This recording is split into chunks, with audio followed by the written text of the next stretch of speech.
Commercial Flight 247 lifted off from Denver. A regular-looking man sat in seat 12F, worn jacket, headphones on, said nothing to anyone. Three young guys behind him whispered and laughed. Dude's taking notes like he's the pilot. He just smiled, wrote some strange symbols on a piece of paper. When the plane crossed over a military training zone, the intercom suddenly crackled to life. Control tower to civilian flight 247. We've detected a signal from seat 12F. Identify yourself. The entire cabin went silent. He stood up, spoke two words. Echo 9, still here. Outside, an F-22 fighter jet tilted its wing in salute. His name was Jack Rowan, 42 years old, single dad, aviation engineer at a small civilian repair shop. But that wasn't the whole story. 10 years ago, Jack was Echo 9, an elite fighter pilot flying classified missions that never made the news. The kind of missions where you either came back a ghost or you didn't come back at all. He came back, but not everyone did. On a cold February night in 2015, Jack's squadron was sent deep into hostile territory. Radio silence, no backup, just 4 F-22s cutting through the darkness. They called it Operation Nightfall. Jack's wingman was a pilot named Marcus Reaper Chen, best friend, brother in arms. The guy who'd covered Jack's 600 times before. But that night, something went wrong. Enemy radar locked on. Missiles incoming. Jack had 2 seconds to decide. Break formation and save himself, or stay with Reaper. He stayed. They both ejected, but only Jack made it to the extraction point. Reaper's last words over the radio still played in Jack's head every single day. Echo 9, get home. Tell them I was here. Jack spent a year trying to go back, filed reports, requested search missions, begged command to send a team. They told him Reaper was gone, mission classified, case closed. So Jack left the Air Force, hung up his wings, became just another guy trying to forget the sky. Now he lived in a small apartment in Boulder, Colorado. Every morning he made pancakes for his 8-year-old daughter, Mia, drove her to school in a beat-up Honda, helped her with homework, tucked her in at night. Mia never knew her dad once flew faster than sound, never knew he'd been called a hero by people who couldn't say it out loud. Jack liked it that way. The only thing he kept from his old life was a small silver keychain, shaped like a wing, torn from the side panel of his F-22 after his final landing. He carried it everywhere, clipped to his backpack, a quiet reminder of what he'd lost and what he'd left behind. Today, Jack was flying commercial for the first time in years. Not as a pilot, just as a passenger. Destination, Nellis Air Force Base, Nevada. Every year they held a memorial service for the pilots lost in classified operations. A private ceremony, no press, no families allowed, except by special invitation. This year, Jack finally got the call. They were honoring Reaper. Jack didn't tell anyone where he was going, not even Mia. He just kissed her goodbye, told her he'd be back tomorrow, and handed her to his neighbor for the night. As he walked through the airport, backpack slung over one shoulder, he looked like any other tired traveler. Faded jacket, scuffed boots, headphones around his neck. Nobody looked twice, and that's exactly how Jack wanted it, because the last thing he needed was attention. The last thing he wanted was to explain who he used to be.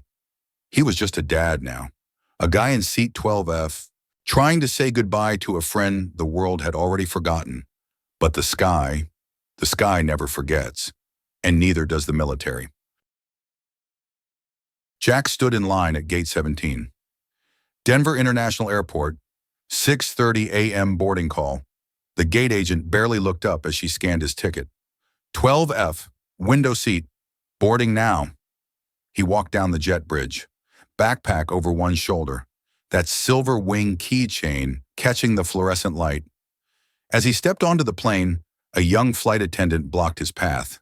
She looked him up and down, took in the worn jacket, the scuffed boots, the oil stain on his sleeve from fixing an engine the day before. She smiled, but it wasn't a welcoming smile. "Sir, the cargo area is in the back. You'll need to speak with ground crew about your equipment. Jack blinked. I'm sorry. You're maintenance, right? We don't usually have techs flying passenger. Someone behind Jack chuckled. Jack kept his voice calm, polite. I'm in 12F, just a passenger. The attendant's smile tightened. She checked her tablet, then nodded, embarrassed. Oh, right, sorry, go ahead. Jack moved past her, didn't say another word. He found his seat, window side, tucked his backpack under the seat in front, pulled out a small notepad and a pen.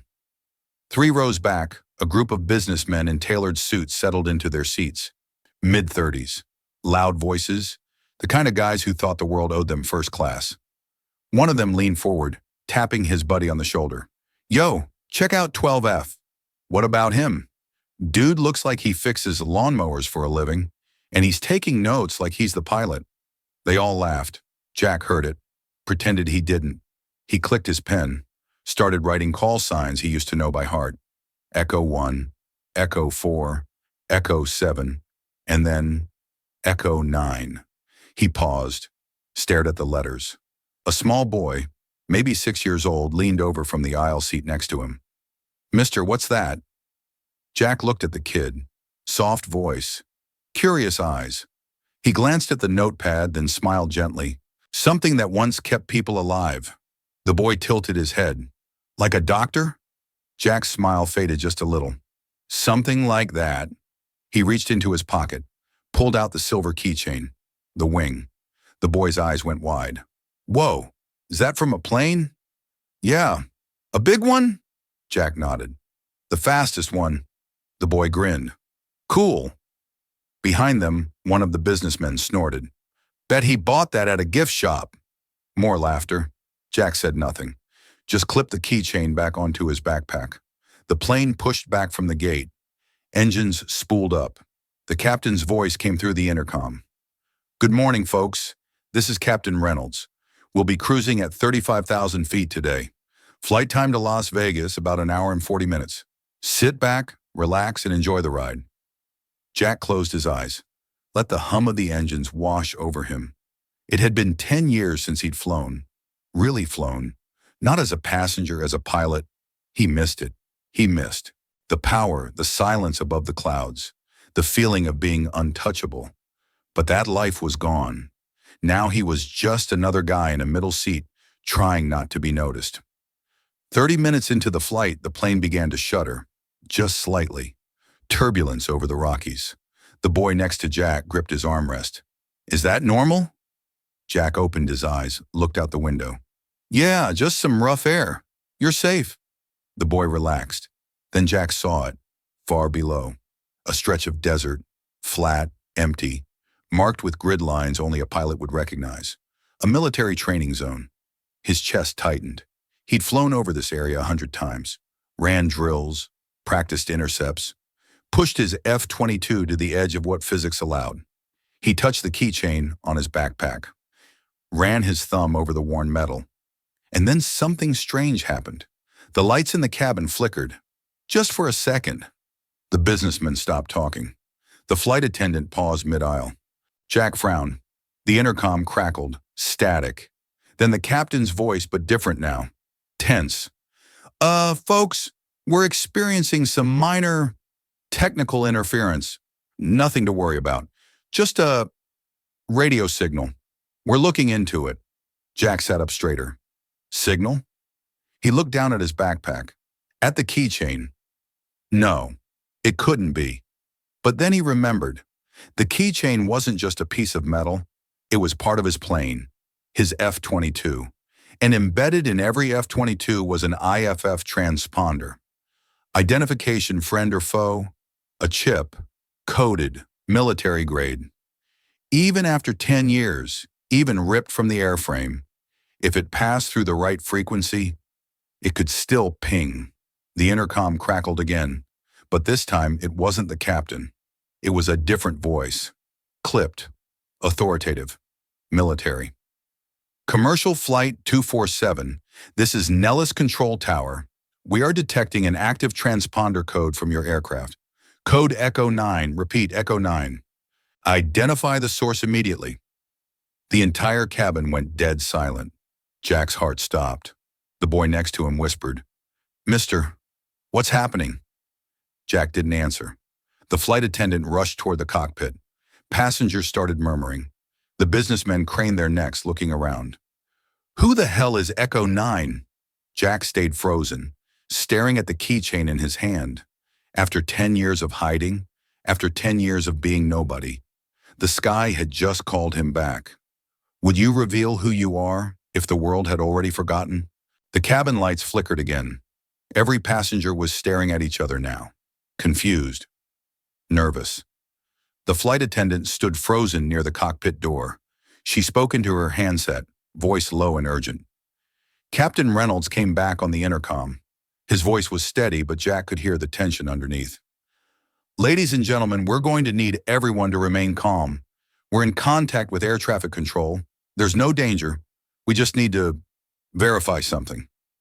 One of the businessmen shouted from the back. "Verify what? What's going on?" No answer. The boy next to Jack tugged on his sleeve. "Mister, are we okay?"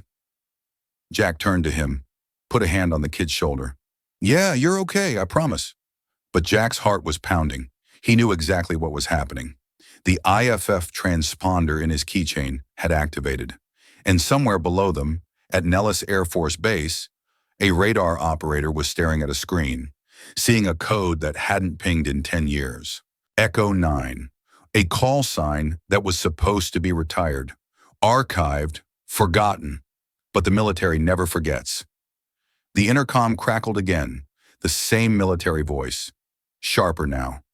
"Flight 247, this is Nellis Tower. We have scrambled intercept. Visual confirmation inbound. Do not deviate from your flight path. Repeat, do not deviate." A woman across the aisle gasped. "Intercept? What does that mean?" One of the businessmen leaned forward, face pale. "It means fighter jets. They're sending fighter jets." Panic rippled through the cabin. Jack closed his eyes, took a slow breath. He could still walk away. Say nothing. Let the signal fade. Let them think it was a malfunction.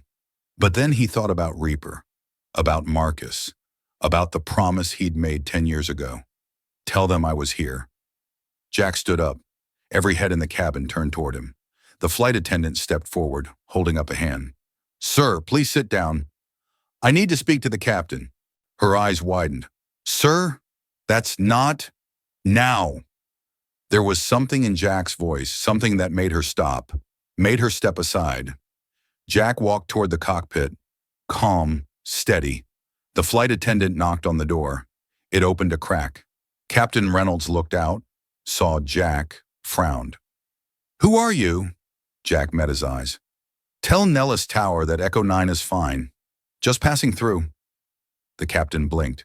You're Echo 9. Jack didn't answer, just held up the keychain, the silver wing. The captain stared at it. Then his expression changed, from confusion to recognition, to respect. He nodded slowly. "I'll tell them." Jack turned back toward his seat, but before he could sit down, the boy pointed out the window. "Mister, look!" Jack turned, and there they were. 3 F-22 Raptors, sleek, gray, deadly, flying in perfect formation alongside the commercial jet. Close enough that Jack could see the pilots in their cockpits. The entire cabin erupted. "Oh my God! Are those fighter jets? There are fighter jets outside." Passengers crowded toward the windows. Phones came out, cameras flashing. But Jack just stood there, staring. He knew those planes, knew the feel of the stick in his hand, the roar of the engines, the way the horizon tilted when you banked hard at Mach 1.5. One of the Raptors pulled ahead, positioned itself directly outside Jack's window, and then, slowly, deliberately, the pilot tilted the wings. A salute. Jack's breath caught. The intercom came alive again. But this time it was a different voice. Younger, confident. "Echo 9, this is Valkyrie Wing. Welcome home, sir." The cabin went silent. Every single person was staring at Jack now. The businessmen in the back, the flight attendant, the boy next to him. Even Captain Reynolds stepped out of the cockpit, standing in the aisle watching. Jack's hand was still on the keychain. He looked down at it, then back out the window. The F-22 held position for another moment. Then the pilot raised a gloved hand. A small wave. Jack lifted his hand, pressed it against the window, and for the first time in 10 years he felt it. That connection, that brotherhood, that bond between pilots who'd flown into the dark and come back alive. The three Raptors banked away in perfect synchronization. Afterburners lit. They climbed hard, disappearing into the clouds above. The cabin erupted in applause. People were clapping, cheering. A few were crying. Jack stood there, frozen, overwhelmed. The boy tugged on his sleeve again. "Mister, you're a hero?" Jack looked down at him, his vision blurred. He crouched down, met the boy's eyes. "No, kid. I'm just a dad who still remembers the sky." The boy smiled. "That's the coolest thing ever." Jack smiled back, ruffled the kid's hair. Then he stood up, turned to head back to his seat, but the flight attendant was standing there, the same one who'd mistaken him for maintenance. Her face was red, tears streaming down her cheeks. "I'm so sorry. I didn't know. I didn't." Jack shook his head gently. "You weren't supposed to know." She nodded, stepped aside. Jack walked back to his seat, sat down, clipped the keychain back onto his backpack. The cabin was still buzzing, people whispering, pointing, taking photos. But Jack just stared out the window, at the empty sky where the Raptors had been. Behind him, one of the businessmen stood up, walked forward, stopped at Jack's row. Jack looked up. The man extended his hand. I owe you an apology. What I said earlier, that was out of line." Jack looked at the hand, then shook it. "Forget it." "No, I mean it. Thank you. For your service." Jack nodded, said nothing. The businessman walked back to his seat. Another passenger came forward, then another. One by one, people stopped by Jack's row, shook his hand, said thank you. Some just nodded, too choked up to speak. Jack accepted each one quietly, humbly. When the last person sat down, the boy leaned over. "Why didn't you tell anyone? Why did you hide it?" Jack smiled sadly. "Because some things are heavier than metals, kid, and the people who carry them, they do it quietly." The boy thought about that, then nodded. "I think you're brave." Jack's throat tightened. "Thanks." The rest of the flight was quiet, peaceful. When they landed in Las Vegas, the plane taxied to the gate. But before the doors opened, Captain Reynolds came back on the intercom one last time. "Ladies and gentlemen, it's been an honor flying with you today, especially with the man in seat 12F. Sir, thank you." The cabin erupted in applause again. Jack just lowered his head, closed his eyes, and let himself feel it. Pride, grief, relief, all at once. The doors opened. Jack stood, grabbed his backpack, and as he walked off the plane, every single person stood up, a standing ovation. Jack paused, looked back, then nodded once, and walked out into the terminal. Jack walked through the terminal, backpack over one shoulder, head down. He just wanted to get to baggage claim, rent a car, drive to Nellis, say his goodbye to Reaper, and go home. But behind him he heard footsteps, fast ones. Sir, wait!" He turned. Captain Reynolds was jogging toward him, still in his uniform, slightly out of breath. "I had to catch you before you left." Jack stopped. The captain extended his hand. "It was an honor having you on board. Truly." Jack shook his hand. "Just doing what anyone would have done." "No." The captain shook his head firmly. "Not anyone. You stayed quiet for 10 years, carried that weight alone. That takes a different kind of courage." Jack didn't know what to say. The captain reached into his pocket, pulled out a small card. "My son's 14, wants to be a pilot. Would you mind if I gave him your story? Not your name, just what you did today." Jack looked at the card, then at the captain. "Tell him the sky doesn't care about glory. It only cares if you show up when it matters." The captain smiled, nodded. "I will, thank you." They shook hands again, and then the captain walked away. Jack stood there for a moment, watching him go. Then a voice behind him. "Excuse me?" He turned. A young woman, military uniform, Air Force insignia on her shoulder. She saluted. "Lieutenant Sarah Chen, sir. I'm stationed at Nellis." Jack's chest tightened. "Chen. Are you related to Marcus Chen?" Her eyes filled with tears. "He was my uncle." Jack couldn't breathe. "I was 5 when he died. I barely remember him, but my mom, she told me stories about his wingman, about Echo 9, about the man who tried to bring him home." Jack's vision blurred. "I'm so sorry. I should have—" "No." She cut him off gently. "You did everything you could. My mom knows that. My family knows that." She reached into her jacket, pulled out an envelope. "This is for you, from Command. They're inviting your daughter to the Air Wing Museum next month. Full access, behind the scenes." Jack took the envelope, stared at it. "How did they know about Mia?" Lieutenant Chen smiled. "Echo 9, the Air Force never stops looking after its own, even the ones who leave." She saluted again, then walked away. Jack stood there in the middle of the terminal, people rushing past him, announcements echoing overhead. But all he could hear was Reaper's voice. "Get home. Tell them I was here." He pulled out his phone, dialed. It rang twice. "Dad!" Mia's voice, bright, happy.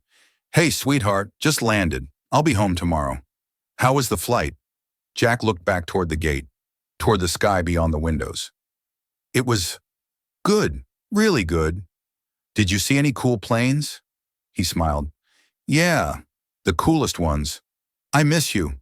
"I miss you too, Mia." "Dad?" "Yeah. Mom used to call you Echo, right? That's why you named me Mia, because it means echo in Spanish." Jack's throat closed up. "Yeah, that's right. I like that. It's like, even when people are gone, their sound stays, right?"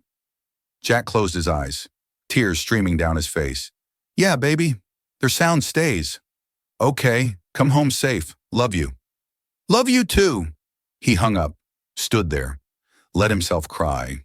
For Marcus, for the life he'd left behind, for the daughter who carried his legacy without even knowing it, and for the first time in 10 years, he felt whole. 1 year later, Jack stood in front of a black granite wall, names etched in gold, rows and rows of them, pilots who never came home. The memorial was quiet, private, only family and vetted personnel allowed.